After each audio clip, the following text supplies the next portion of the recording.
اعوذ باللہ من الشیطان الرجیم بسم اللہ الرحمن الرحیم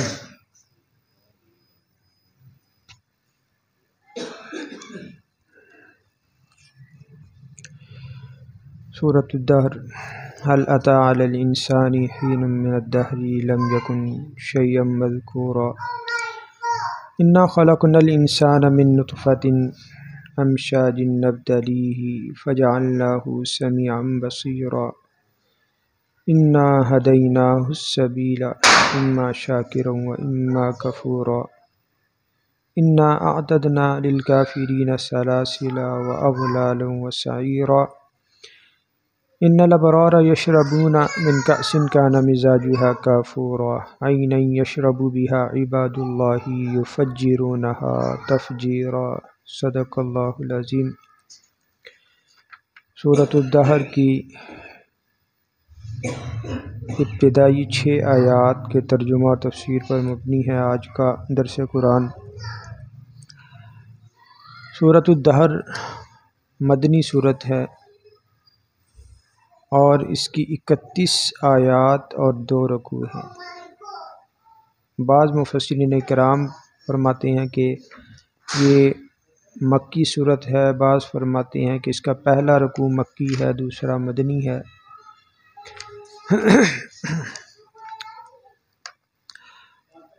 تو اس سورت مبارکہ میں آمدہ پہلا جو لفظ پہلی آیت میں هل اتى علی الانسان حین من الدہر، دہر سے ہی پھر اس سورہ مبارکہ کا نام سورۃ الدہر ہے۔ اس کے علاوہ بھی اس کے کئی دیگر نام بھی ہیں، جیسے ابتدائی 2 حرف ہیں هل اتى کے جو 2 الفاظ ہیں، اس سے بھی سورۃ هل اتى نام بھی ہے اس کا۔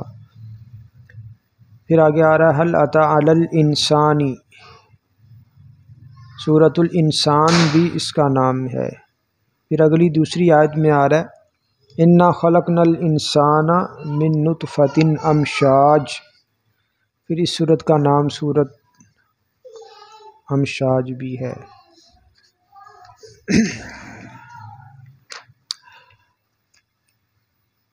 تو اس سورہ مبارکہ کی فضیلت کے متعلق حضرت عبداللہ بن عباس رضی اللہ تعالیٰ عنہ کی روایت ہے کہ فرماتے ہیں کہ نبی علیہ الصلوۃ والسلام جمعہ کے دن فجر کی نماز میں سورۃ الدہر، اسی طرح سورہ سجدہ کی جو ہے وہ تلاوت کیا کرتے تھے۔ فجر کی نماز میں سورۃ الدہر اور سورہ سجدہ، اس کے علاوہ سورہ صاد کا ذکر بھی جو ہے وہ اس ضمن میں آتا ہے فجر کی نماز میں جمعہ کے دن۔ تو حضور نبی کریم صلی اللہ علیہ وسلم کی اتباع میں جو شخص جمعہ کے دن فجر کی نماز میں ان صورتوں کی تلاوت کرے گا تو اس کو عام قرات کے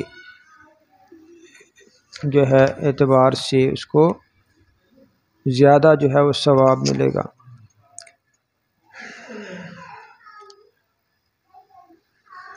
اور ایک اور روایت میں آتا ہے کہ حضور نبی کریم صلی اللہ علیہ وسلم اس سورہ مبارکہ کی سورۃ الدہر کی تلاوت فرما رہے تھے، تو مجلس میں اور لوگ بھی بیٹھے ہوئے تھے، ان میں ایک سیاہ فام کوئی حبشی آدمی بھی تھا، تو وہ بھی تلاوت سن رہا تھا۔ تو جب نبی علیہ الصلوۃ والسلام اس صورت میں واقعہ جس آیت میں جنت کا ذکر ہے، حضور صلی اللہ علیہ وسلم نے جب اس آیت مبارکہ کی تلاوت کی تو وہ جو سیاہ رنگ کا جو حبشی تھا اس نے زور سے ایک ہچکی لی اور اس کا دم نکل گیا۔ تو حضور نبی صلی اللہ علیہ وسلم نے فرمایا اخرج نفس صاحبکم الشوق الی الجنہ، کہ تمہارے بھائی کی جان جنت کے شوق میں نکل گئی۔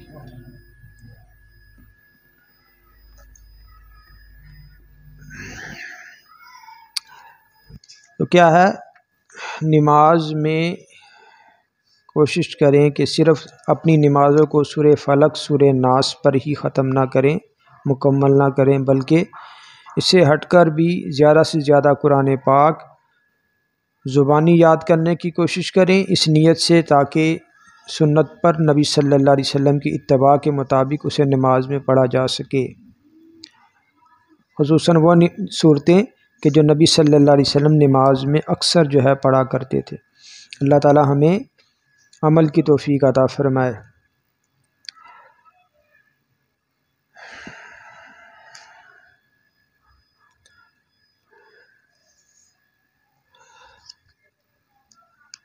بخاری شریف اور مسلم شریف میں یہ روایت کہ نبی صلی اللہ علیہ وسلم ان صورتوں کی تلاوت کیا کرتے تھے، حضرت ابو ہریرہ رضی اللہ تعالیٰ عنہ سے مروی ہے، کان النبی صلی اللہ علیہ وسلم یقرأ فی الصبح یوم الجمعہ، کہ نبی صلی اللہ علیہ وسلم فجر کی نماز میں جمعے کے دن پڑھا کرتے تھے۔ فرمایا کہ پہلی رکعت میں یہی سورہ سجدہ، یہ سورہ سجدہ، اور دوسری رکعت میں سورۃ الدہر، یعنی یہ روایت جو ہے بخاری شریف اور مسلم شریف کے حوالے سے معارف الحدیث میں جو ہے یہ موجود ہے۔ تو پہلا لفظ کیا ہے؟ سورت کا حل عطا، حل کا معنی ہوتا ہے استفہام، لیکن بسا اوقات یہ تحقیق کے لیے بھی آتا ہے، یعنی قد کے معنی میں، صرف استفہام اور سوال کے معنی میں نہیں، حل کا استعمال عربی عبارت میں تحقیق کے لیے بھی آتا ہے۔ تو حل عطا علی الانسان حین من الدہر لم یکن شیئا مذکورا، کہ تحقیق آیا ہے انسان پر زمانے میں ایسا وقت بھی کہ جب وہ کوئی قابل ذکر چیز نہیں تھا۔ تحقیق انسان پر زمانے میں ایسا وقت بھی آیا ہے کہ جب وہ کوئی قابل ذکر چیز نہ تھا، کہ کائنات میں انسان کا وجود ہی نہیں تھا۔ تو آدم علیہ السلام سے پہلے تو کوئی انسان تھا ہی نہیں، انسان اول۔ اس کے بعد اگر دیکھیں تو ہر انسان اپنے پیدا ہونے سے پہلے اس کا نام و نشان ہی نہیں ہے۔ تو یہ اللہ کا امر، اللہ کا فیصلہ، پھر وہ انسان کو جو ہے وہ دنیا میں جو ہے وہ بھیجتا ہے، اور پھر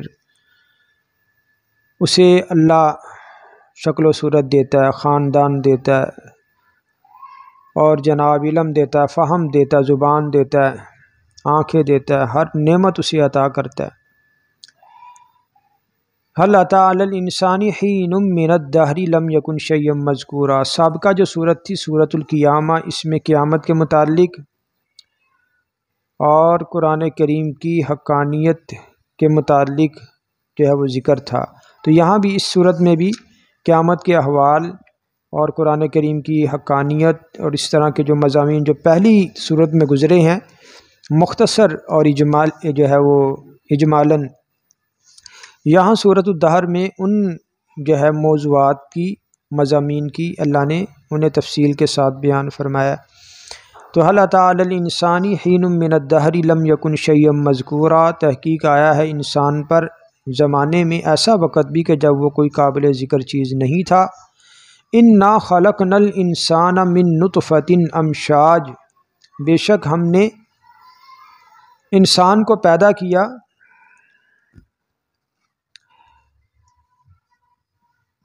ملے جلے پانی کے قطرے سے، ملے جلے پانی کے قطرے سے، یعنی ایسا پانی کہ جس میں مرد کا پانی بھی ہوتا ہے اور عورت کا پانی بھی جو ہے وہ ملا ہوتا ہے۔ اب یہاں میں نے عرض کی کہ اس سورہ مبارکہ کا دوسرا نام جو ہے، ایک تو سورۃ الدہر ہے، دوسرا سورۃ الانسان ہے، پھر سورہ حل عطا بھی ہے، پھر چوتھا نام سورہ امشاج بھی ہے۔ تو سورۃ الدہر اگر اس کا نام سورۃ الانسان لیا جائے اور پھر انسان کا خود لفظ اس سورہ مبارکہ میں جو ہے وہ مذکور بھی ہے، تو پورے قرآن کریم میں الانسان کا جو لفظ ہے 58 بار 56 آیتوں میں جو ہے یہ ذکر ہوا ہے الانسان۔ اور اگر ہم قرآن جو ہے کریم کا مطالعہ کریں تو ہمیں معلوم ہوگا کہ جس طرح ہر کتاب کا کوئی نہ کوئی موضوع ہوتا ہے، وہ کہتے ہیں یہ جناب گرامر کی کتاب ہے، اس کا موضوع عربی گرامر ہے، اس کا موضوع انگلش گرامر ہے، انگلش ڈکشنری ہے، پھر کوئی جو ہے وہ کسی فن پہ کتاب ہوتی ہے، کوئی انجینئرنگ کے موضوع پہ ہے، کوئی ڈاکٹری کے موضوع پہ ہے، کسی کا موضوع کچھ ہے، کسی کا کچھ ہے، کوئی ادب کے موضوع پہ ہے۔ تو قرآن کریم کا موضوع کیا ہے؟ تو وہ قرآن کریم کا موضوع جو ہے وہ انسان ہے۔ قرآن کریم میں اللہ تعالیٰ نے خود ارشاد فرمایا لقد، سورہ انبیاء آیت نمبر 10، لقد انزلنا الیکم کتابا فیہ ذکرکم افلا تعقلون، کہ تحقیق ہم نے اتاری تمہاری طرف کتاب جس میں تمہارا ذکر ہے، افلا تعقلون، تم سمجھتے کیوں نہیں ہو، یا کیا تم نہیں سمجھتے؟ تو یہاں سے علماء اکرام مفسرین اکرام جو ہے وہ فرماتے ہیں کہ قرآن کریم ایک ایسی کتاب ہے اللہ کی کہ اس کا موضوع کیا ہے؟ وہ انسان ہے۔ اب یہاں اللہ نے کیا فرمایا؟ انا خلقنا الانسان من نطفۃ امشاج، بے شک ہم نے انسان کو ایک ایسی بوند، ایسے نطفے سے پیدا کیا جو کہ ملا جلا ہے، یعنی اس میں ایک تو ملا جلا ہونا ایک اس اعتبار سے کہ اس میں مرد اور عورت کا پانی جو ہے وہ اکٹھا ہے، دوسرا بعض مفسرین کرام فرماتے ہیں کہ جس طرح کہ انسان جو ہے یہ اس کے بنیادی طور پر 4 عناصر ہیں، آگ، ہوا، مٹی اور پانی، یعنی ان عناصر، یہ چاروں عناصر انسان کی تخلیق میں ہیں۔ اب تو اور آج کی جو تحقیق ہے، اب تک کی تحقیق، کہ وہ 100 سے بھی اوپر عناصر جو ہے وہ، بعض کہتے ہیں نہیں 4 نہیں 5 یا 7 عناصر وہ یہ انسان کی تخلیق میں ہیں، لیکن جو نئی تحقیق ہے وہ یہی ہے کہ اس وقت تک دنیا میں جتنے بھی عناصر جو ہے ان کی تحقیق ہو چکی ہے اور وہ ایجاد ہوئے ہیں یا ان کی تحقیق ہوئی ہے، دریافت ہوئے ہیں، جتنے بھی عناصر اس دنیا میں دریافت ہوئے ہیں وہ تمام عناصر وہ انسان کی تخلیق میں اللہ تعالیٰ نے وہ جو ہے وہ اس میں استعمال کیے، لگائے ہیں، شامل ہیں۔ تو حضرت آدم علیہ السلام کے متعلق حضور نبی کریم صلی اللہ علیہ وسلم کا ارشاد ہے، فرمایا کہ جب آدم علیہ السلام کی تخلیق اللہ نے کرنی تھی تو فرشتے کو بھیجا کہ پوری سطح ارض زمین سے جو ہے وہ مٹی لے کر آؤ، تو وہ تھوڑی تھوڑی مٹی جہاں جہاں اللہ کا حکم تھا، امر تھا، مختلف قسم کی مٹی، کہیں اب دیکھیں کہیں مٹی ریتلی ہے، کہیں چکنی ہے مٹی، کہیں سیاہ، کہیں کھردری ہے، کہیں سفید ہے مٹی، تو اسی اعتبار سے انسان کی پھر نسل بھی ایسی آگے چلی، بعض لوگ سخت مزاج کے، بعض نرم مزاج کے، نرم اخلاق کے، بعض گورے، بعض کالے، تو یہ سارا وہی مٹی کا اثر جو اس کے اندر عناصر جو موجود ہیں۔ تو هل اتى على الانسان حين من الدهر لم يكن شيئا مذكورا انا خلقنا الانسان من نطفة امشاج، ہم نے پیدا کیا انسان کو ایسے نطفے سے کہ جو ملا جلا ہے۔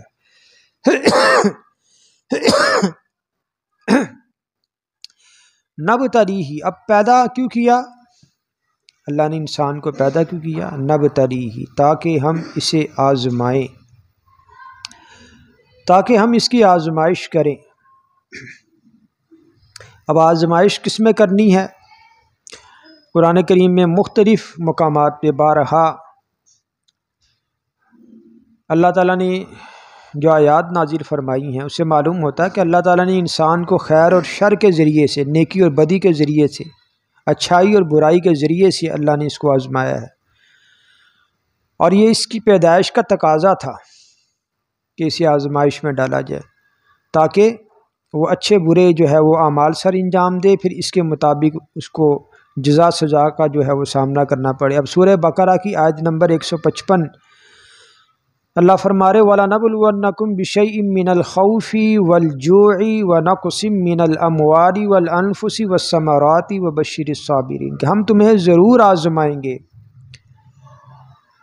خوف، بھوک، مال کے نقصان، جان کے نقصان، پھلوں کے نقصان سے، وَبَشِّرِ الصَّابِرِينَ اور خوشخبری سنا دے صبر کرنے والوں کو۔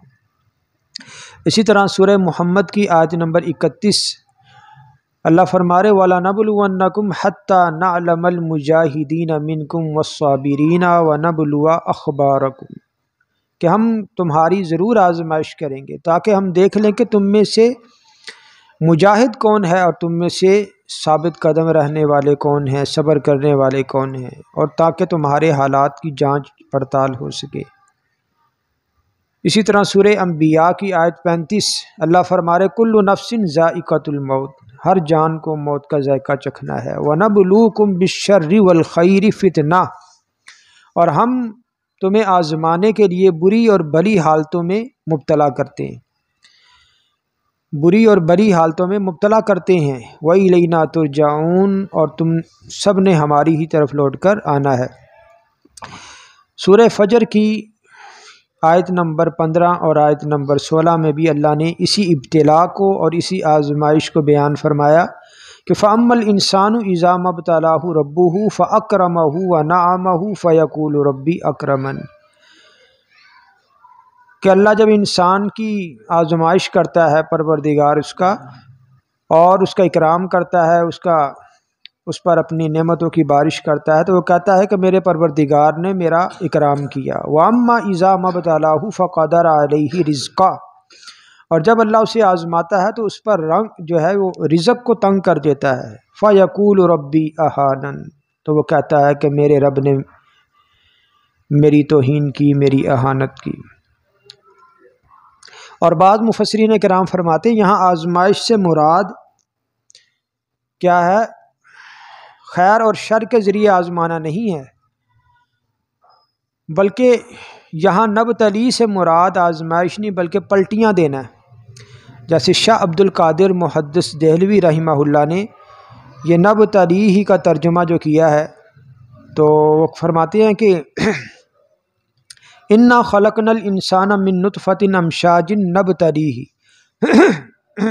فَجَعَلْنَاهُ سَمِيعًا بَصِيرًا کہ بے شک ہم نے ملے جلے قطرے آب کو پلٹیاں دے دے کر اس سے سمیع اور بصیر ہستی کو پیدا کیا، یعنی انسان کی جو تخلیق کے جو مراحل ہیں اور پھر روح پھونکے جانے تک کے عرصے میں انسان 40 مراحل سے گزرتا ہے، تو یہ جو ایک مرحلے سے دوسرے مرحلے میں داخل ہوا اس کو پلٹیوں سے مفسرین کرام نے اس کو تعبیر کیا۔ یہ میں نے کل بھی عرض کی تھی کہ اللہ کی ذات نے دیکھیں انسان جو غذا کھاتا ہے، کیا اللہ کی شان ہے کہ اسی مٹی میں جناب ہر قسم کا پھل، ہر قسم کی غذا، اسی مٹی سے پانی بھی انسان کھینچ رہا ہے، اور ہر پھل کا ذائقہ، مٹی ایک ہی ہے، زمین ایک ہی ہے، ذائقہ مختلف، ہر پھل کا رنگ مختلف، پھر اناج وہاں سے کھینچتا ہے اپنی غذا، اناج جو ہے وہ حاصل کر کے اپنی غذا وہ اس کو تیار کر کے جب کھاتا ہے لقمہ پیٹ میں جاتا ہے تو یہ جو غذا جب معدے میں جاتی تو کیلوس میں بدل جاتی ہے، یعنی مرکب ہے، پھر اس کے بعد آنتوں میں جائے گی کیموس، پھر اس کے بعد آنتوں سے پھر جب جگر میں جاتی ہے تو خون بنتا ہے، پھر جب جگر سے نکل کے اعضائے تناسل میں جاتی ہے تو وہ مادہ منویہ بن جاتا ہے، ہوتا وہ خون ہی ہے، مادہ منویہ میں جائے گا، اعضائے تناسل میں جائے گا تو مادہ منویہ، وہاں سے ماں کے رحم میں جاتا ہے، تو پہلے پھر وہ خون کا جمے ہوئے خون کا لوتھڑا بنتا ہے 40 دن بعد. 40 دن بعد پھر کیا ہے، وہ خون کا لوتھڑا پھر گوشت کے ٹکڑے میں بدل جاتا ہے. پھر 40 دن اور گزرتے ہیں تو وہ ہڈیاں بنتی ہیں. پھر 40 دن اور گزرتے ہیں تو ان ہڈیوں پہ اللہ نے فرمایا کہ وہ اللہ کی ذات جو ہے یہ گوشت پہنا دیتی ہے. اللہ جیسے ہم لباس پہنتے ہیں ایسے اللہ نے فرمایا کہ ان ہڈیوں پہ پھر ہم جو ہے وہ گوشت پہنا دیتے ہیں. پھر جب یہ 4 چلے پورے ہوتے ہیں تو پھر اللہ عالم ارواح سے روح کو بھیجتا ہے.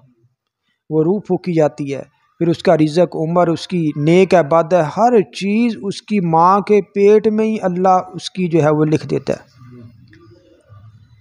پھر جناب اب دیکھو جو ذات اتنے مراحل سے، کہ جو ذات مادہ منمیہ سے جس ذات نے اتنا کر دیا کہ انسان کو جمع ہوئے خون کا لوتھڑا کر دیا، پھر اس جمے ہوئے خون کے لوتھڑے سے پھر گوشت کا ٹکڑا کر دیا، تو کیا انسان اتنا نہیں کر سکتا کہ وہ 5 وقت اپنے رب کے لیے آگے جھکے؟ جس رب نے پھر 40 دن کے بعد گوشت کے لوتھڑے سے اس کی ہڈیاں بنائیں، ہڈیاں کر دیا، تو کیا انسان ایسا نہیں کر سکتا کہ ہر سال رمضان آنے پہ پورا مہینہ وہ روزہ رکھے جس ذات نے اسے پیدا کیا؟ پھر اللہ نے تو اتنا کر دیا کہ ان ہڈیوں پہ گوشت اللہ نے پہنا دیا، تو انسان یہ کیوں نہیں کر سکتا کہ اپنے مال میں سے وہ سالانہ زکوٰۃ دے، اللہ کی راہ میں صدقہ خیرات کرے، اللہ کے احکامات کو پورا کرے؟ تو اللہ نے کیا فرمایا، انا خلقنا الانسان من نطفۃ امشاج نبتلیہ، کہ بے شک ہم نے انسان کو پیدا کیا ایک ایسے قطرے سے کہ جو ملا جلا ہے، اور فرمایا کہ کیوں پیدا کیا، نبتلیہ، تاکہ ہم اسے آزمائیں. اب ابتلاء کا جو جملہ ہے پورے قرآن میں بارہا بہت سے مقامات پہ اللہ نے اس کو جو ہے وہ بیان فرمایا. فَجَعَلْنَاهُ سَمِيعًا بَصِيرًا، اللہ نے فرمایا تو ہم نے اسے کر دیا سننے والا، دیکھنے والا. کہاں یہ ایک پانی کا ایک حقیر سا گندا ایک قطرہ تھا، اللہ نے اس کو وجود بخشا، آنکھیں بخشی، زبان بخشی اور کان بخشے، اتنی اللہ نے اس کو قوت صلاحیت عطا فرمائی. اب یہ جو سمیع اور بصیر ہے یہ اللہ کے اسماء حسنہ میں سے بھی ہے. اب قرآن کریم کے شروع میں یا اسماء حسنہ کہیں بھی حدیث کی کتاب میں یا نماز کی یا دعاؤں کی کتابیں میں لکھے ہیں تو وہاں دیکھیں گے سمیع جو ہے، السمیع اور البصیر، یہ اللہ کے ناموں میں سے بھی، اسماء حسنہ میں سے بھی اس کا شمار ہوتا ہے.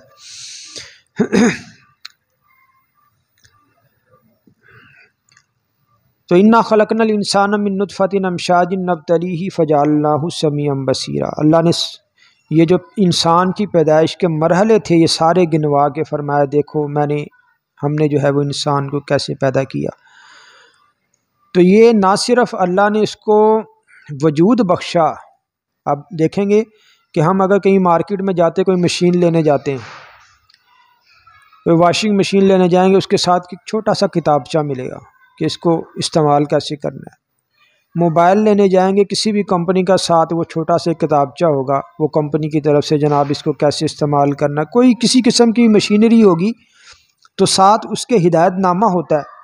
تو اللہ تعالیٰ نے نہ صرف انسان کو تخلیق کر کے اس کو وجود بخشا بلکہ پھر ساتھ کتاب بھی بھیج دی. انا ہدیناہ السبیل اما شاکرا و اما کفورا، کہ ہم نے ہدایت دی اسے ٹھیک راستے کی، اما شاکرا و اما کفورا. اب یا تو یہ شکر گزار ہوگا یا پھر ناشکرا ہوگا. سورۃ البلد میں اللہ تعالیٰ نے فرمایا لا اقسم بہذا البلد وانت حل بہذا البلد ووالد وما ولد لقد خلقنا الانسان فی کبد ایحسب ان لن یقدر علیہ احد. پھر آگے جا کے اللہ نے فرمایا آیت نمبر 10 میں وہدیناہ النجدین، کہ ہم نے اسے دونوں راستے جو ہے وہ دونوں راستوں کی رہنمائی کر دی. برائی کی بھی اور اچھائی کی بھی، شر کی بھی اور خیر کی بھی، اور اس کو اختیار بھی دے دیا اور پھر بتا بھی دیا کہ اگر اب اپنے اختیار کو جس طرح تم جو ہے اس کو استعمال کرو گے، خیر کا راستہ اختیار کرو گے تو آخرت میں اس کی جزا ہے، برائی پہ چلو گے تو آخرت میں کیا ہے؟ سزا ہے۔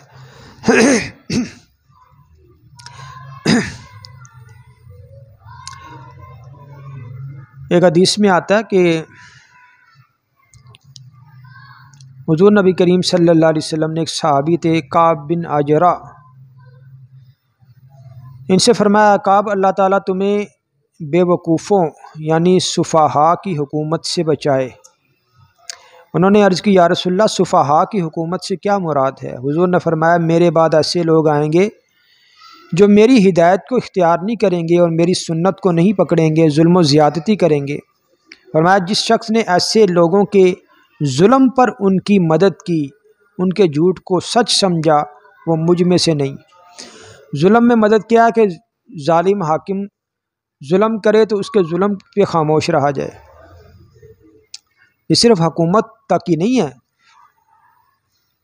ہمارے معاشرے میں بھی چاہے گھریلو معاملات میں، چاہے علاقائی معاملات میں، ملکی معاملات میں، بین الاقوامی معاملات میں، جہاں ظلم ہو رہا ہو وہاں اگر اپنی حیثیت اپنی طاقت کے مطابق اگر کوئی انسان حق ادا کرتے ہوئے نہیں بولے گا تو گویا وہ پھر اس ظالم کی اس کے ظلم میں مدد کر رہا ہے۔ تو فرمایا کہ جس شخص نے ایسے لوگوں کے ظلم پر ان کی مدد کی، ان کے جھوٹ کو سچ سمجھا، وہ مجھ سے نہیں اور میرے حوض پر وہ نہیں آئے گا، اور جس نے ان کی تصدیق نہ کی ان کی مدد نہ کی، فرمایا وہ مجھ سے ہے اور میرے حوض پر آئے گا۔ پھر فرمایا اے کعب یاد رکھو الصوم جنہ، روزہ ڈھال ہے، یعنی دنیا میں گناہوں کے سامنے ڈھال کی مانند ہے کہ اس کی وجہ سے انسان روزہ رکھ کر گناہوں سے بچ جاتا ہے۔ اور فرمایا صدقہ جو ہے غلطیوں کو مٹاتا ہے جس طرح پانی آگ کو بجھاتا ہے۔ اور فرمایا والصلاۃ قربان، ایک روایت میں آتا ہے والصلاۃ برہان، کہ نماز جو ہے یہ کیا ہے؟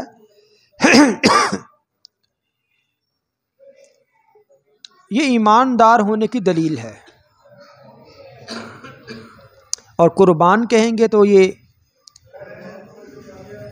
معنی ہوگا کہ یہ اللہ کے قرب کا جو ہے وہ ذریعہ ہے کہ اس کے ذریعے سے اللہ تعالیٰ کا قرب حاصل ہوتا ہے۔ پھر فرمایا کہ کل لحم و دم نبتا من سحت فالنار اولا بہ، فرمایا کہ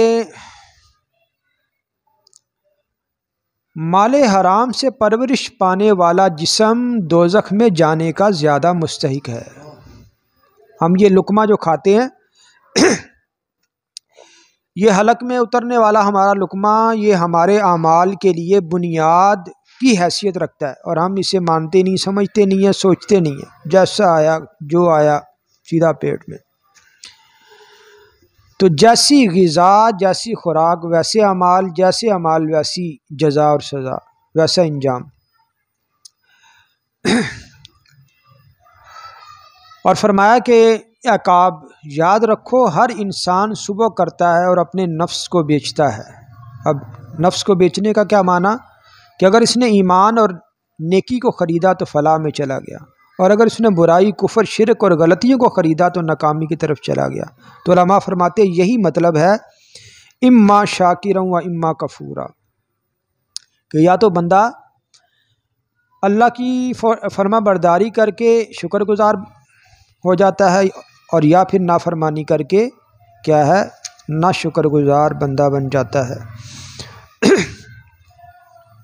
اگلی آیت ہے انا اعتدنا للکافرین سلاسل واغلالا وسعیرا، بے شک ہم نے تیار کر رکھی ہیں کافروں کے لیے سلاسل زنجیریں، واغلالا اور توق، وسعیرا اور بھڑکتی ہوئی آگ۔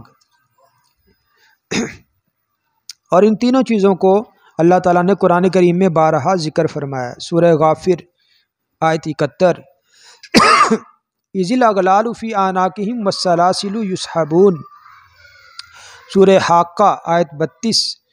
ثم فی سلسلۃ ذرعها 70 ذراعا فاسلکوہ، اسی طرح سورہ یاسین آیت 8۔ انا جعلنا فی اعناقہم اغلالا فہی الی الاذقان فہم مقمحون۔ تو اللہ نے کیا فرمایا؟ کافروں کے لیے زنجیریں، طوق اور کیا ہے؟ بڑکتی ہوئی آگ جو ہے ہم نے تیار کر رکھی ہے۔ اب اللہ کی ذات آگے جو 2 آیات آ رہی ہیں، اس میں جو نیکوکار ہیں اللہ ان کا انجام بیان فرما رہے۔ ان الابرار یشربون من کأس کان مزاجها کافورا، کہ جو ابرار ہیں، جو نیکوکار ہیں، وہ پئیں گے ایسے پیالے سے کہ جس میں ملاوٹ ہوگی کافور کی۔ اب دیکھیں ایک دودھ ہے، اسی دودھ میں چینی ملا کر پی لیں، اس کا اور ذائقہ ہے۔ اسی میں شہد ملا کے پئیں، اس کا اور ذائقہ ہے۔ اسی میں اگر وہ کیلے ملا کے اس کا شیک بنا لیں، اسی اور ذائقہ ہے۔ اسی میں سیب ملا لیں اور ذائقہ ہے، آم ملا لیں اور ذائقہ ہے۔ تو یہ اللہ کی شان ہے۔ یہ ایک ایسے خاص چشمے کا پانی ہوگا کہ فرمایا کہ جس میں کیا ہے؟ وہ کافور ملا ہوگا، اور وہ کافور بھی اس طرح دنیا کے جو ٹھنڈا کافور ہوتا ہے اس طرح کا نہیں ہوگا، وہ اس کی شان ہی کوئی الگ ہوگی، اس کا کوئی ذائقہ کچھ الگ ہوگا۔ تو فرمایا ان الابرار یشربون من کأس کان مزاجها کافورا، کہ بے شک جو ابرار ہیں، نیکوکار ہیں، وہ پئیں گے ایسے پیالے سے کہ جس میں ملاوٹ ہوگی کافور کی۔ الابرار کا جو لفظ ہے قرآن کریم میں بارہا اللہ تعالیٰ نے بہت سے مقامات پہ 5 سے 6 مرتبہ اس کو مختلف صورتوں میں، مختلف آیات میں جو ہے وہ ارشاد فرمایا۔ اور یہاں جو لفظ آیا کہ کانا مزاجها کافورا، کہ ایسے پیالے سے پئیں گے کہ جس میں ملاوٹ ہوگی کافور کی۔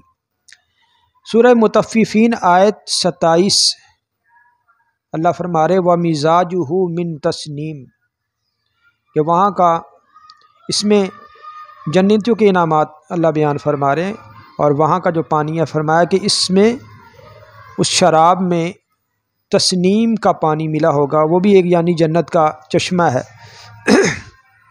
تو یہاں بھی مزاج کا جو لفظ ہے یہ سورہ مطففین کی آیت 27 میں اللہ اس کو ارشاد فرما رہے۔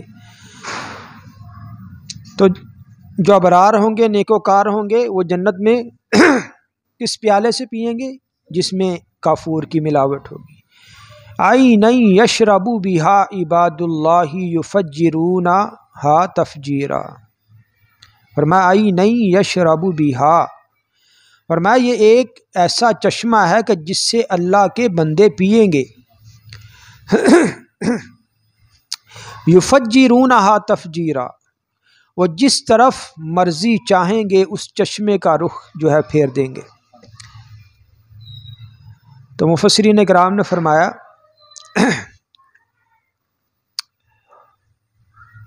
امام سیوطی رحمہ اللہ اپنی تفسیر میں بیان فرماتے ہیں کہ جنت کی نہروں کا حال عجیب و غریب ہوگا جو آج کے انسان کی سمجھ میں آنے والا نہیں ہے۔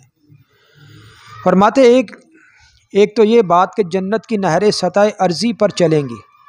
یہاں کیا ہے کہ نہر زمین دوز ہوتی ہے، زمین کے بالکل ساتھ ملی ہوتی ہے۔ جنت کی نہریں سطح ارضی پہ چلیں گی، یعنی وہ زمین کو نہیں چھو رہی ہوں گی، وہ ایسے زمین کے اوپر پر چل رہی ہوں گی۔ دوسرا فرماتے ہیں امام سیوطی رحمہ اللہ، دوسری ان کی خاصیت اور خوبی کیا ہے کہ اہل جنت کے ہاتھوں میں سونے کی چھڑیاں ہوں گی، اور مومن جس طرف اشارہ کرے گا نہر اسی طرف رخ پھیر لے گی۔ اور بھائی یہاں پہ اگر انسان کوئی کہے یار یہ راوی اتنے عرصے سے ادھر کو، اتنے سالوں سے ادھر بہ رہا، چلو آج حکومت کو کہتے یار اس کا رخ ادھر کر لو، کہ پاگل ہے تو؟ یہ اللہ کی ذات ہے کہ دیکھو اللہ کو راضی کیا تھا، اللہ کی ذات اب اپنے بندے کو راضی کرے گی۔ لو بھائی اب جنت میں جیسے چاہے من چاہی زندگی گزارو، نہروں کے چشموں کے رخ جہاں تمہاری مرضی ہے ادھر کو پھیر لو۔ اور اس سے بھی بڑھ کر بعض مفسرین کرام فرماتے ہیں کہ اللہ تعالیٰ نے یہاں جس نہر کا اور جس چشمے کا ذکر کیا ہے، فرماتے ہیں کہ یہ جنت میں جو قصر مصطفیٰ ہوگا، حضور نبی کریم صلی اللہ علیہ وسلم کا جو محل ہوگا، یہ نہر اور یہ چشمہ نبی صلی اللہ علیہ وسلم کے محل سے ہی پوری جنت میں جو ہے وہ جائے گا اہل جنت کی طرف۔ یہ نبی صلی اللہ علیہ وسلم کے محل سے نکلے گا، یہ نہر جو ہے یا یہ چشمہ ہے یہ نبی صلی اللہ علیہ وسلم کے محل سے نکلے گا، اور پھر اہل جنت اپنی مرضی کے مطابق کیا ہے اس کا رخ جدھر مرضی جو ہے وہ پھیر لیں گے۔ اور بعض مفسرین فرماتے ہیں صرف پانی کی نہیں، باقی جو نہریں ہیں دودھ کی، شہد کی، ہر نہر کا یہی حال ہوگا کہ جو نیکوکار ہوں گے، ابرار جنتی ہوں گے، وہ جہاں جس طرف چاہے وہ رخ پھیر لیں گے نہروں کا۔ تو الحمدللہ آیت نمبر 6 تک سورۃ الدہر، جس کا دوسرا نام سورۃ الانسان ہے، تیسرا نام سورہ حل اتی ہے، چوتھا نام سورہ امشاج ہے، پہلی 6 آیات کا جو ترجمہ تفسیر ہے الحمدللہ مکمل ہو گیا۔ آگے کی آیات میں اللہ تعالیٰ کیا ارشاد فرما رہے ہیں انشاءاللہ ان آیات کو آئندہ دیکھیں گے۔ دعا ہے اللہ تعالیٰ ہمیں قرآن کریم کے تمام حقوق، اس پر ایمان، اس کی تلاوت، اس کا سمجھنا، اس پر عمل کرنا اور اللہ قرآن کو آگے پھیلانے کی ہم سب کو توفیق عطا فرمائے۔ الحمدللہ رب العالمین والصلاة والسلام علی رسولہ النبی الکریم۔ یا ارحم الراحمین ہمیں قرآن کو پڑھنے، سمجھنے اور اس پر عمل کرنے کی توفیق عطا فرما۔ یا ارحم الراحمین حاضرین مجلس کی جتنی بھی جائز حاجات ہیں، خواہشات ہیں، ضروریات ہیں، اللہ اپنے پاک کلام اور اپنے حبیب کے صدقے وسیلے سے ان کے تمام حاجات کو پورا فرما۔ وصلی اللہ تعالی علی خیر خلقہ محمد وعلی آلہ وصحبہ اجمعین، آمین آمین۔